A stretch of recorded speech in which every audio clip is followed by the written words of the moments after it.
Hi friends, जय श्री कृष्ण। आज આપણે બનાવીશું ફરસાણવાળાની દુકાન પર મળે તેવી ચણાના લોટની સેવ।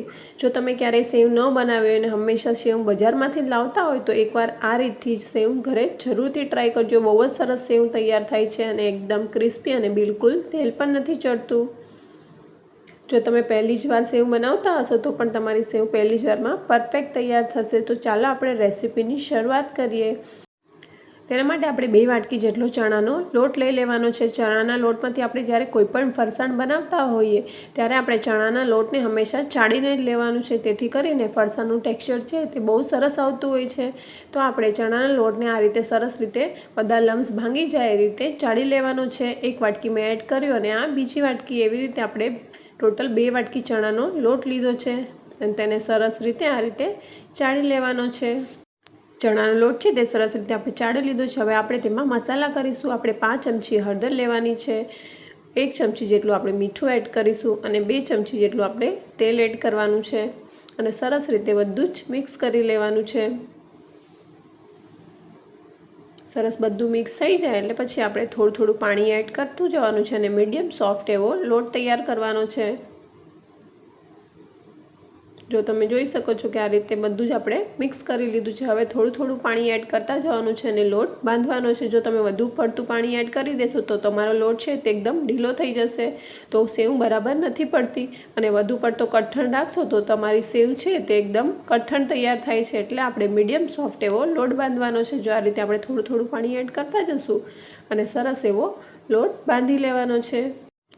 જો તમે જોઈ શકો છો કે સરસ એવો આપણો લોટ છે તે સરસ એકદમ બાઇન્ડિંગ આવી ગયું છે। હવે આપણે અડધી ચમચી જેટલું તેલ લઈ અને લોટને સરસ રીતે કૂણવી લેવાનો છે, એટલે એકદમ સ્મૂથ ટેક્સચરવાળો લોટ તૈયાર થઈ જશે। જો તમે જોઈ શકો છો કે આ રીતનો લોટ આપણે બાંધવાનો છે, ન બહુ સોફ્ટ ન બહુ હાર્ડ। હવે આપણે સેવ પાડવાનો સંચો લઈ લેવાનો છે, તેને આપણે તેલથી ગ્રીસ કરી લઈશું ને આ રીતે સેવની જાળી લગાવી લેવાની છે। જે લોટ તૈયાર કર્યો છે તે તેમાં આ રીતે ભરી લેવાનો છે। હવે આપણે સાઈડમાં તેલ ગરમ કરવા મૂકી દીધું છે, તો આપણે સેવને પાડી લેશું।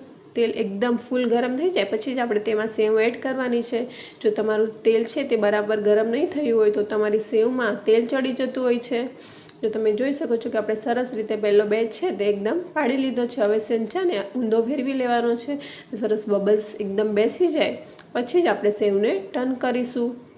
જો તમે જોઈ શકો છો કે બબલ્સ છે તે એકદમ ઓછા થઈ ગયા છે। હવે આપણે તેને ટર્ન કરી લેવાનું છે અને બીજી બાજુ થવા દેવાની છે।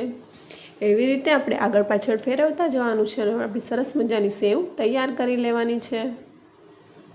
હવે એકદમ બબલ્સ ઓછા થાય એટલે આપણી સેવ તૈયાર છે। આપણી સરસ મજાની ચણાના લોટની સેવ તૈયાર થઈ ગઈ છે। આપણે એવી જ રીતે બીજો બેચ પણ બનાવી લેવાનો છે।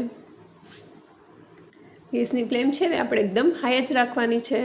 હાઈ ફ્લેમ પર જ આપણે સેવને તળવાની છે, એટલે તમારી સેવ છે તે એકદમ તેલ પણ નહીં ચડે અને સરસ એકદમ ક્રિસ્પી તૈયાર થશે।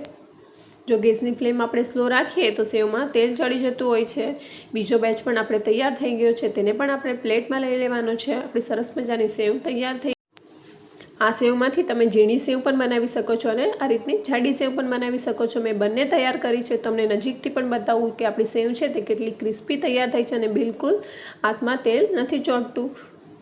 જો નજીકથી પણ તમે જોઈ શકો છો કે આપણા સેવ છે તે એકદમ સરસ એકદમ ક્રિસ્પી તૈયાર થઈ છે। 2 વાટકી આપણે લોટ લીધો હતો તેમાંથી આપણે આટલી બધી ઢગલાબંધ સેવ તૈયાર કરી છે। જાડી સેવ છે તો તમે શાકમાં અથવા ચેવડામાં યુઝ કરી શકો છો અને ઝીણી સેવ છે તે તમે કોઈ પણ ચાટ બનાવો તેમાં યુઝ કરી શકો છો। તમે પણ આ રીતે એકવાર સેવ જરૂરથી ટ્રાય કરજો। જો તમને ચણાના લોટની સેવની રેસીપી ગમી હોય તો વિડીયોને એક લાઇક કરી દેજો અને ચેનલ પર નવા હોય તો ચેનલને સબસ્ક્રાઈબ કરવાનું ભૂલતા નહીં। આવા નવા વિડીયો જોવા માટે બાજુમાં આવેલા બેલ આઇકોનને પ્રેસ કરી લેજો। Thanks for watching.